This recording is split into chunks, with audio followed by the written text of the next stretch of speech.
I always knew I wasn't their favorite. By the time I was 10, it was obvious. My older brother, Mike, was the golden child, the star athlete who could do no wrong. My sister, Emily, was the academic genius, stacking up scholarships and praise like trophies. And then there was me. I wasn't bad at anything, but I wasn't exceptional either. I didn't stand out. I was just there. Still, I tried. I worked hard in school, picked up jobs in high school to help with expenses, and kept my head down. Even after graduation, I never asked them for anything. I didn't have the luxury of finding myself or chasing dreams. I worked to survive. So when they called me a few years ago asking for help with their bills, I didn't hesitate even though I was barely scraping by myself. It's just until we get back on our feet, Dad had said. I believed him. I had to. I worked long hours at a job I didn't love, budgeted every penny, skipped out on things for myself just so I could send them what they needed. I thought I was doing the right thing. I thought maybe, finally, they'd be proud of me. Then, one afternoon, everything changed. I had stopped by their house unannounced. Nothing major, just dropping off some groceries I had picked up for them. As I approached the front door, I heard laughter. Loud, familiar, and mine. I froze. It took me a second to register what they were saying. Can you believe he still hasn't found anyone? Dad laughed. How long does he think he can put this off? Mike added. What's he waiting for 30? He's probably afraid no one will want him. Emily snickered. Why would they? Mom's voice chimed in, full of amusement. He's always so serious about his career, but look at him. He's barely getting by. It's hilarious. More laughter. Then Mom, still chuckling, well, at least he's good for one thing. He pays our bills. Can you imagine how desperate he must be to send us money? What a loser. The laughter grew louder. I didn't even feel myself moving, but suddenly, I was standing in the foyer. The second they saw me, the room fell silent. Mom's face froze mid-laugh. Dad sat up straighter. Mike and Emily exchanged quick, uncomfortable glances. No one said anything at first. I looked at all of them, keeping my voice calm. What's so funny? They just stared, I repeated myself, this time staring straight at Mom. Her forced smile reappeared.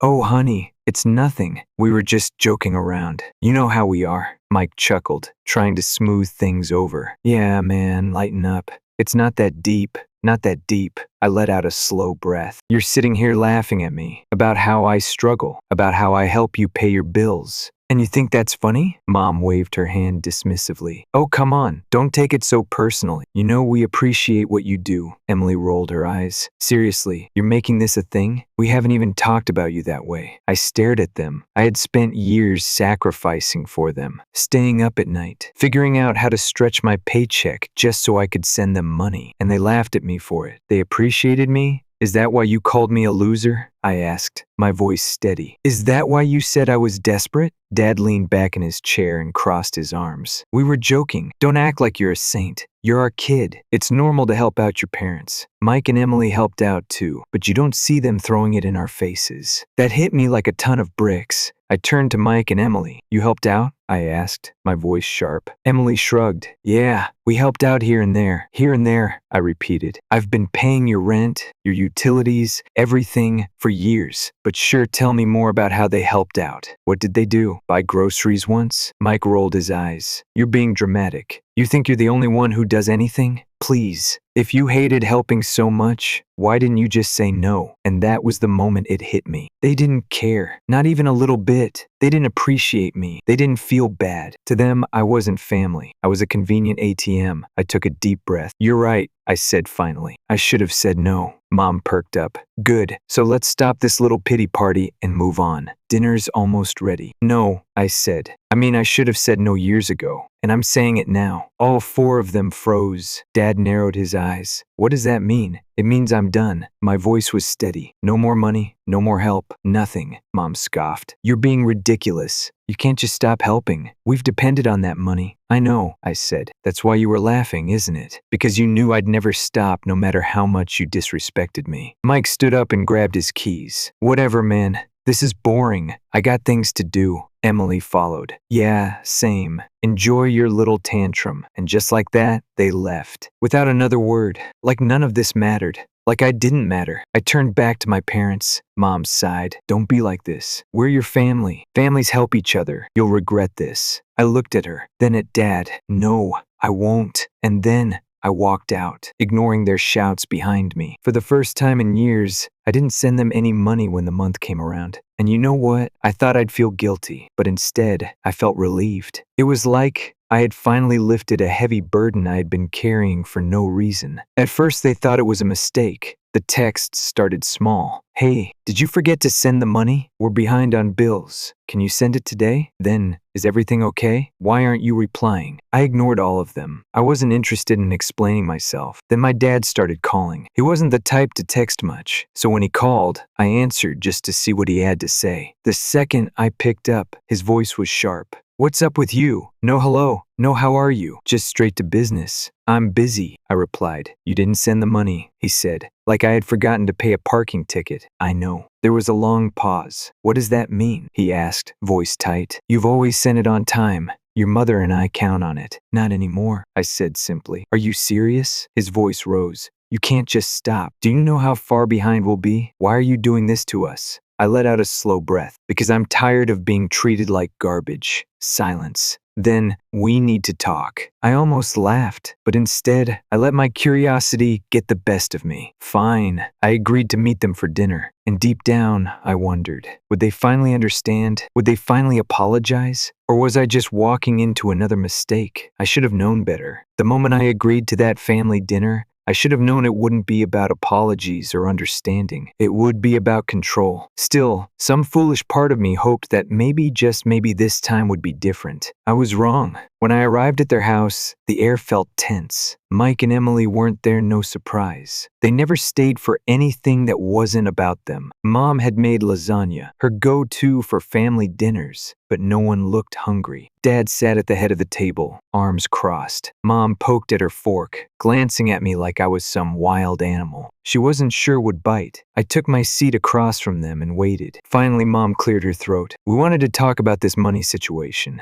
I let out a slow breath. "There's nothing to talk about. I'm not sending any more." Mom sighed dramatically, like I was a stubborn child. "Don't be like this," she said. "We're your parents. You owe us respect and support." I raised an eyebrow. "I don't owe you anything." Mom's expression hardened. "That's not how families work," she snapped. "You're supposed to help. We've done so much for you." I tilted my head. "Like what?" She blinked, caught off guard. "We raised you," she said, as if that was enough. I let out a humorless laugh. "That's the bare minimum of being a parent. You don't get a reward for doing what you were supposed to do." Dad slammed his hand down on the table, his face twisting in anger. "Watch your tone. You're acting like a spoiled brat. You think you're punishing us by withholding money? You're just proving what a selfish mistake you are. That should have hurt. Maybe years ago it would have, but instead of anger or sadness, all I felt was clarity." I gave a quiet laugh, shaking my head. "A mistake, huh?" I pushed my chair back, standing up slowly. "Well, if that's who I am, then I'll make it easy for you." I looked between them, my voice steady. "I'll stay out of your lives from now on. Don't call me. Don't text me. Don't expect anything from me." Mom's eyes widened. "You can't mean that," she whispered. I nodded. "I do." Dad pointed a finger at me, his face red with rage. "If you walk out that door, don't come back." I met his gaze. "Good. That's the plan." Then I turned and walked out. And this time, I didn't look back. Walking out of that dinner felt final, but I didn't expect the fallout to come so quickly. By the time I got home, my phone was already flooded with missed calls and messages from Mom, each one more desperate than the last. "Come back and talk to us. We didn't mean what we said. You're blowing this out of proportion." I ignored them. Then, a few days later, Mike texted me. "Mike, you're really making a scene over nothing. Mom and Dad are pissed." Me, not my problem. "Mike, you're acting like a child. Grow up." I didn't even bother replying. The silence wasn't easy at first. For years, I had been conditioned to believe that family comes first no matter what. But now, I saw the truth. What they called family was really just manipulation masquerading as loyalty. And I wanted no part of it. A week later, my phone rang again.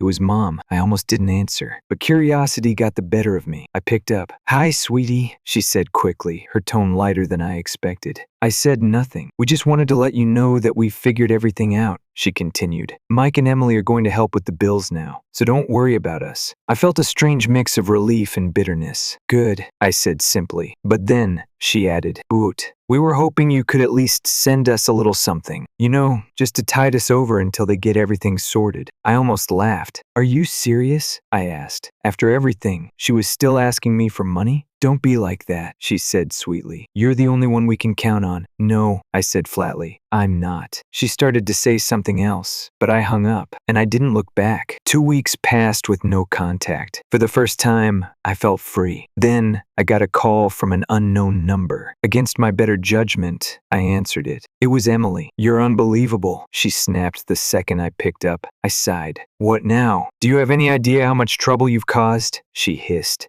I rubbed my temple. What are you talking about? Mom and Dad are panicking because they can't pay rent, she snapped. Mike and I have been helping as much as we can, but we're not made of money, you know. I let out a dry laugh. Oh, now you want to help them? I said. Where was that energy when I was the only one carrying everything? She scoffed. You don't get it. These are our parents. They did everything for us, and now they need us. You don't just abandon them. I raised an eyebrow. Oh, but when I was the one drowning, that was fine, right? She didn't answer. Instead, she said, You are so selfish. I blinked. Selfish? The first repeated. I spent years sacrificing for them. Meanwhile, you and Mike did nothing. And now that I'm finally done, I'm the selfish one? She exhaled sharply. You know what? She snapped. Fine, do whatever you want. Just don't come crying to us when you realize what a mistake you made. I smirked. Don't worry, I said. I won't. Then I hung up. And that was the last I heard from any of them for a while. But then it happened. I was scrolling through social media one night when I saw a tagged photo from Mike's account. It was a picture of him, Emily, my parents, and a few of their friends at a restaurant. Everyone was smiling. Plates full of expensive food, drinks in hand. The caption, family first, no matter what. My stomach turned.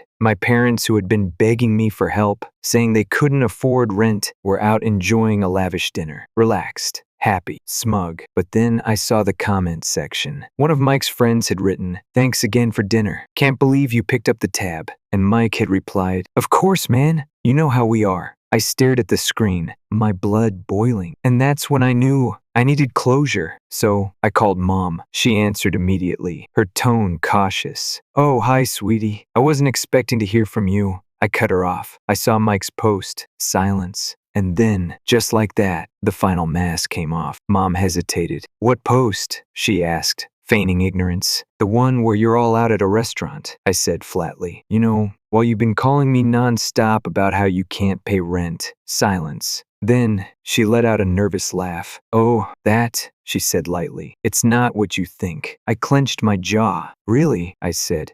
Because it looks exactly like what I think it is. How long have you been lying to me? How many times did you use the money I sent you for nights out while telling me you were struggling? Her voice turned defensive. We've been under a lot of stress lately. We just needed a nice night out to relax. You wouldn't understand. I laughed. A cold, sharp laugh. You're right. I said, I don't understand. I don't understand how you can cry to me that you're broke and then turn around and do this. I don't understand how you can call me selfish when you've been living off my sacrifices for years, she snapped. Don't talk to me like that, she spat. We've done everything for you. If you want to hold a little money over our heads, then maybe you're the selfish one. I froze. Then I exhaled slowly, shaking my head. You did everything for me, I repeated. All you've ever done is take. And now that I'm finally standing up for myself, you're doubling down. She was silent. Then her voice turned cold. Maybe you should think about why no one wants to be around you. My grip on the phone tightened. You're bitter, she continued. Stubborn. Impossible to deal with. No wonder you have no one in your life. That was it. I didn't yell. I didn't argue. I just hung up. Then I blocked her number. Then I blocked Dad, Mike, Emily, all of them, and whatever thin ties I had left to that family, gone. For the first time in years, my phone was quiet. No guilt-tripping texts, no demands, just silence. And you know what? It was peaceful. I didn't miss them. I didn't miss the constant weight of their expectations. For the first time in my life, I felt like my life belonged to me. But of course, they couldn't stay away forever. Because about a month later, there was a knock at my door. I opened it to find Dad standing there. Mom was just behind him, arms crossed. We need to talk, Dad said, pushing forward, trying to step inside. I stepped in front of him. "You're not coming in," I said coolly. "What do you want?" Mom sighed dramatically. "This is ridiculous," she huffed. "We're your parents. Are you really going to treat us like this?" I crossed my arms. "After everything you've said and done?" I asked. "Yeah, I am." Dad looked annoyed, but he cut to the chase. "We're behind on the mortgage," he admitted. I stayed silent. "Mike and Emily can't cover it," he added. "So, we thought." "No." Dad blinked. "What do you mean, no?" I stared at him. "I mean, no," I repeated. "I'm not helping you. Go ask Mike and Emily. They're the favorites, right? Let them handle it." Mom's expression darkened. "We already told you," she said, her voice rising. "They have their own lives, their own expenses. And I don't?" I shot back. "For years, I killed myself to help you while they did nothing. You didn't care about my life then, so don't stand here pretending to care now." Dad's face turned red with anger. "You think you're teaching us a lesson?" he snapped. "You're just proving how selfish you are." I smirked. "Good," I said. "Then we're finally on the same page." Then I shut the door in their faces. And this time, I didn't feel a single ounce of guilt. A few weeks later, they showed up again. But this time, it was just Mom. Her usual arrogance was gone. She looked tired, worn out, but I didn't fall for it. "Please," she said quietly. "We're going to lose the house." I shook my head. "I'm sorry," I said, "but I can't help." Her face twisted in anger. "You're not helping," she spat. I shrugged. "Call it whatever you want," I said, "but I'm done." She stared at me for a long moment. Then finally, she turned and walked away. And that was the last time I saw her, or any of them. Months passed, and I started hearing things. Bits and pieces from distant relatives. Apparently, Mike and Emily were paying the bills now, but it wasn't going well. Turns out, it's not so easy to cover everything when you actually have to do it yourself. Do I feel bad? Honestly, no. They're finally dealing with the mess they helped create, and I'm free of it. I moved on. I even met someone. Her name is Sarah. She's smart, kind, and for the first time, I feel like I don't have to prove my worth. She just sees me, not as an ATM, not as an obligation, just as me. The other day, she asked me if I ever thought about reconciling with my family. I told her the truth. I don't. They made their choices, and I made mine.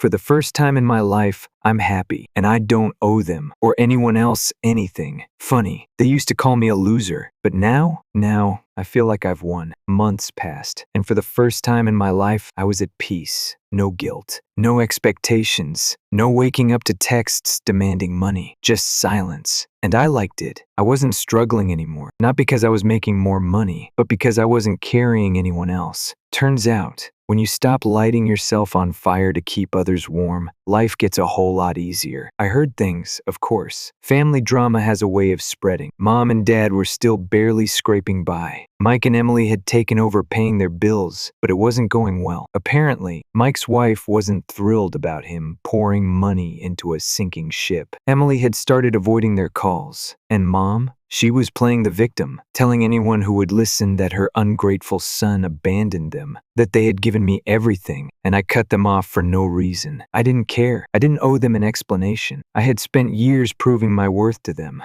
I was done. Then, one evening, I got a call from a blocked number. I let it go to voicemail. Later, I listened to the message. It was Dad. His voice was quiet, tired. "Brian," he sighed, "I know you don't want to talk to us. I get it. But your mother isn't doing well. Stress has been getting to her. She's not herself. We just wanted to see you, just to talk." I deleted the message. A few weeks later, another call. Blocked number. Another voicemail. This time, it was Mom. She sounded different. Not angry. Just small. "Brian," she whispered, "I know we messed up. I know you don't want to hear from me, but I miss you." A long pause. Then, "We need you." I sat there, holding my phone, listening to the silence after she spoke. And for the first time, I felt nothing. Not anger, not sadness, just nothing. I deleted the message. Months turned into a year of living for myself, a year of waking up without the weight of obligation, a year of happiness. Because in that year, I built something for me. I traveled, I picked up hobbies I had abandoned, and I met someone, Sarah. She was kind, smart, funny. For the first time, I didn't feel like I had to prove my worth to someone. She just saw me as I was.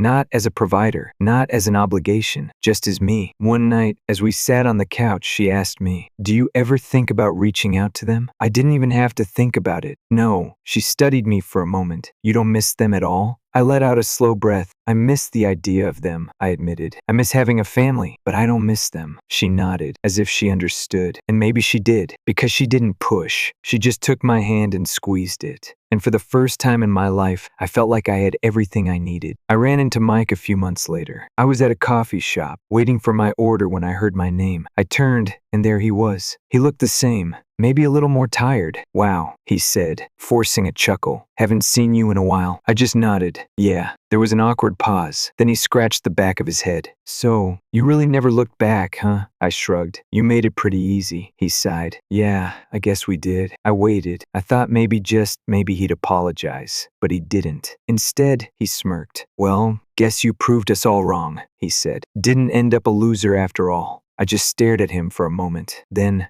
I smiled. "No," I said. "I didn't." I grabbed my coffee, turned around, and walked away. Because for the first time in my life, I wasn't looking for validation. I wasn't looking for acceptance. I was just living. And that was the real win. Story 2. I used to think family was something you had to hold on to, no matter what. That blood ties meant something. That no matter how much they hurt you, you were supposed to forgive and forget. I don't believe that anymore. For most of my life, I felt like an afterthought in my own family. My parents, Greg and Linda, had me young, but instead of embracing parenthood, they treated me like I was an inconvenience. My father, a corporate lawyer in his mid-40s, and my mother, a real estate agent in her early 40s, were more concerned with their image than with actually being parents. From the outside, we looked perfect: big house, nice cars, the ideal family. But behind closed doors, I was more of an unpaid helper than a daughter. My achievements were ignored or dismissed. I wasn't celebrated for doing well. I was expected to. Whenever I brought home good grades or won awards, their response was always the same: "That's what you're supposed to do." But when I failed,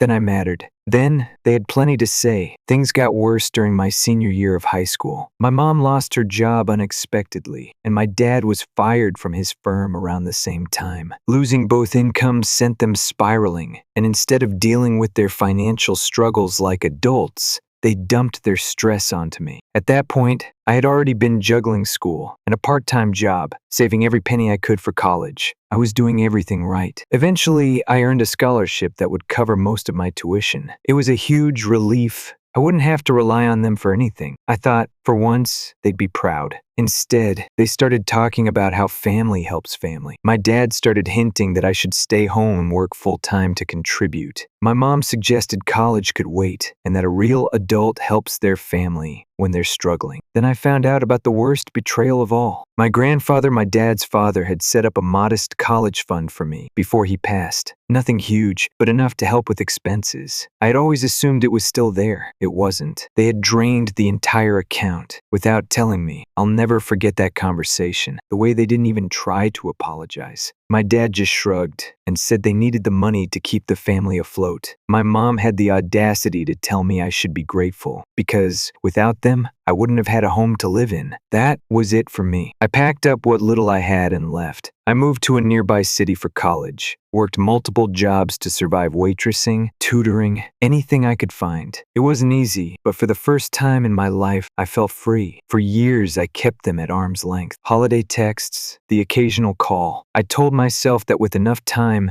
maybe they'd change. Maybe eventually they'd see me as more than just a resource. They didn't. Fast forward a few years, I graduated, landed my dream job in another state, and finally started building a life that was truly mine. No strings attached. I had a decent apartment, good friends, and a sense of stability I never had growing up. And for a while, there was silence. Until last week, that's when I got the message. After years of nothing, my parents suddenly reached out, acting like we were just a normal family that had lost touch. They wanted to visit, and apparently, they had a surprise for me. I told them to keep their surprise. I wasn't interested, but they didn't take that well. Suddenly, I started getting messages from extended family relatives who hadn't spoken to me in years. Your parents just want to reconnect. They miss you. Can't you let the past go? Family is family, no matter what. Convenient, isn't it? When I was struggling, where were they? Now that I was finally stable, suddenly, I was worth their time again. I couldn't shake the feeling that this so-called surprise wasn't anything good. Every time they had a surprise for me growing up, It was just another way to guilt trip or manipulate me. And now, after all these years, I was supposed to let them back in like nothing happened? I don't think so. I spent too long fighting for my freedom. I'm not about to give it up just because they've decided they're ready to pretend to care. And yet, there's still this tiny, nagging part of me, the part they conditioned to feel guilty. Am I wrong for wanting to keep my distance? For once in my life, I've finally built something of my own, and I'm not sure I want to let them back in to ruin it. I expected my parents to take the hint and leave me alone. They didn't. After I refused their visit, the guilt tripping intensified. More texts, more calls, more relatives suddenly popping up to tell me how ungrateful I was being. They just want to fix things. Why are you being so harsh? You only have one family. Don't push them away forever. They're trying. Can't you meet them halfway? It was exhausting. And then my aunt, my mom's sister, called. Now, my aunt has always been more of a bystander than an active participant in my life. She never went out of her way to help me, but she also wasn't as bad as my parents. So when she called, I figured, fine, let's hear what she has to say. Turns out she had the inside scoop on my parents' so-called surprise. Apparently, my parents have been seeing a family therapist for the past year. They told my aunt that therapy made them realize their mistakes, and as a way to make things right,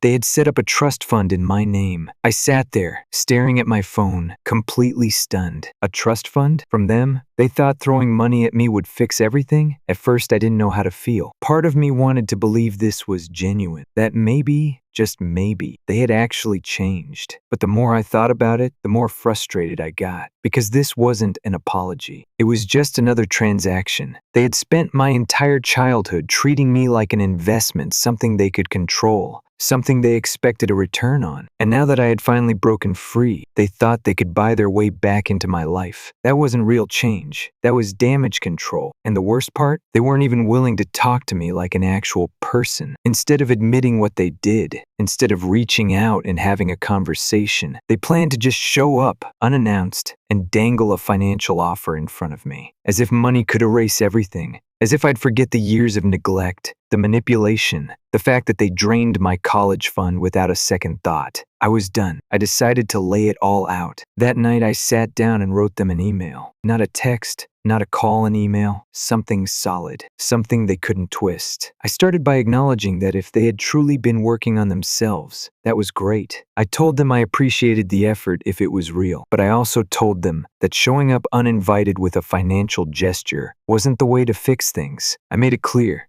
if they wanted to rebuild anything with me, it had to start with respect, boundaries, actual conversations. Not money, not grand gestures. I suggested starting small phone calls, messages, actual discussions about what happened. If they were really in therapy, they should understand that reconciliation doesn't happen overnight. And most importantly, I told them that if they showed up unannounced, I would not let them in. I hit send, and then I waited. The next morning they responded, and it was a lot. At first, it seemed like they were listening. They thanked me for my honesty, said they were open to doing things on my terms. But as the email went on, the cracks started showing. My mom wrote paragraphs about how families shouldn't need rules or boundaries, and that if I truly wanted to make amends, I should be more open to letting them visit. My dad? He went straight to the guilt trip. We put so much effort into this, and you just threw it back in our faces. It took a lot for us to set up this trust fund, and you won't even accept it? We raised you. We sacrificed for you. And this is how you repay us? Reading it made my stomach turn. They hadn't changed. They still saw themselves as the victims. They weren't apologizing. They weren't acknowledging what they did. They were just angry that I wasn't playing along. And as if that wasn't enough, my aunt called again later that night. Look, they're really trying, she said. You're being a little too harsh. I clenched my jaw. I'm setting boundaries, not being harsh. They're just trying to show they've changed, she pressed. The therapist even encouraged them to reach out. I let out a humorless laugh. Then they should have reached out like adults, not planned a surprise visit with a trust fund bribe attached. She sighed, clearly frustrated. It's just, they don't know how else to fix things. That's when it hit me. They weren't sorry for what they had done. They were sorry that it had consequences. They weren't trying to make things right. They were trying to sweep it under the rug,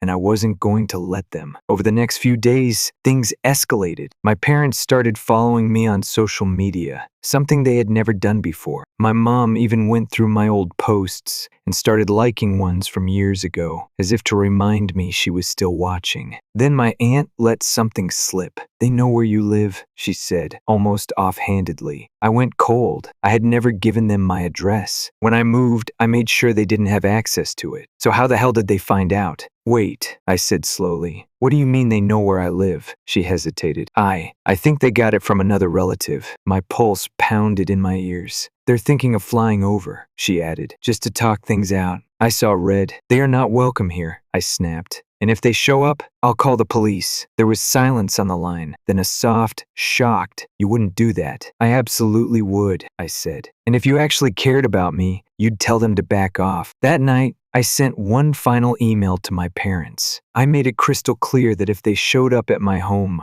I would call the police for trespassing. No negotiations. No second chances. This was not a game. The next day, my cousin, who barely talks to me, called out of nowhere. She had heard through the family grapevine that I had threatened our parents with the police. She wanted to know why I was making such a big deal out of this. At that moment, I realized something. My parents weren't looking for reconciliation. They were looking for control, and when they didn't get it, they ran to anyone who would listen, trying to flip the narrative. I was done, for good. I really thought that after I shut them down, they'd finally back off. I was wrong. After my final email, the one where I told them, in no uncertain terms, that if they showed up uninvited, I'd call the police, I expected silence. Maybe some passive-aggressive messages, maybe a few last-ditch guilt trips. But eventually, I figured they'd give up. Instead, things got worse. A few days later, I got a notification from my apartment management office. Someone had come by asking if I lived there. They didn't give out any information, but the description? It sounded exactly like my dad. I felt my stomach drop. I had told them to stay away. I had set clear boundaries, and their response was to ignore me entirely and try to track me down in person. I was shaking as I called Rachel, my best friend. They showed up at my apartment. "What the hell?" she snapped. "Did you call the cops?" "Not yet," I muttered. "But I might have to." She didn't hesitate. "If they come back, don't even think twice. You don't owe them a damn thing." She was right. So, that night, I sent them one final email this time, with no room for interpretation. "If you come near my home again,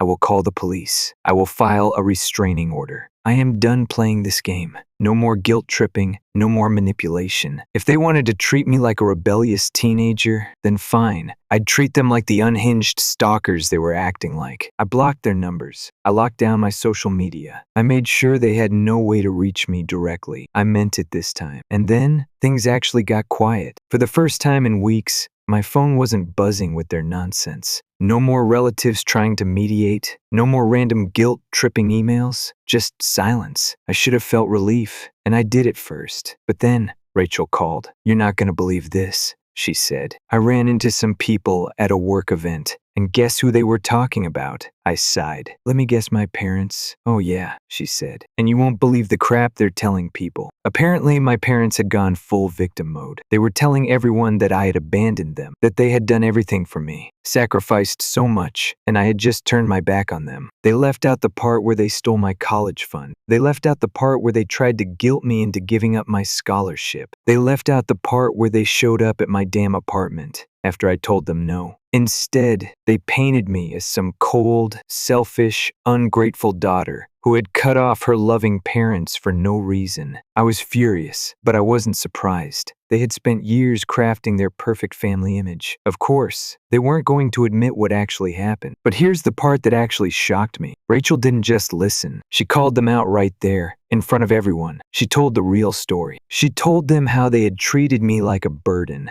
how they had used me when they needed something and tossed me aside when they didn't. She told them how they had tracked me down, ignored my boundaries, and expected me to magically forgive them with no real effort on their part. And my parents, they had nothing to say. No defense, No explanations. Just awkward silence and some muttered, "We did a lot for her," or "But she's our daughter." For the first time, they couldn't control the narrative, and people saw them for who they really were. After that, the messages stopped completely. No more emails, no more blocked number calls. It was like they had finally realized they had lost. And honestly, I didn't feel bad, because the truth is, they didn't miss me. They missed the control they had over me. They missed the idea of me, the version of me that would always sacrifice, always give, always let them take and take without pushing back. And when I stopped being that person, they didn't know what to do with me. Now, I'm moving on. Literally, Rachel and I had already been talking about moving in together, and after this whole mess, we decided to go for it. We found a new place, in a new neighborhood, far away from the address my parents had tracked down. I changed my number. I locked down everything, and for the first time in forever, I finally feel free. It's weird, not having them lurking in the background, always waiting to pull me back in. But it's also peaceful. I don't know if they'll try again someday. I don't know if they'll ever actually change. But honestly, I don't care. I spent years being their pawn. I spent years feeling guilty for wanting more. Now, I'm finally living life for me, and I wouldn't trade that for anything.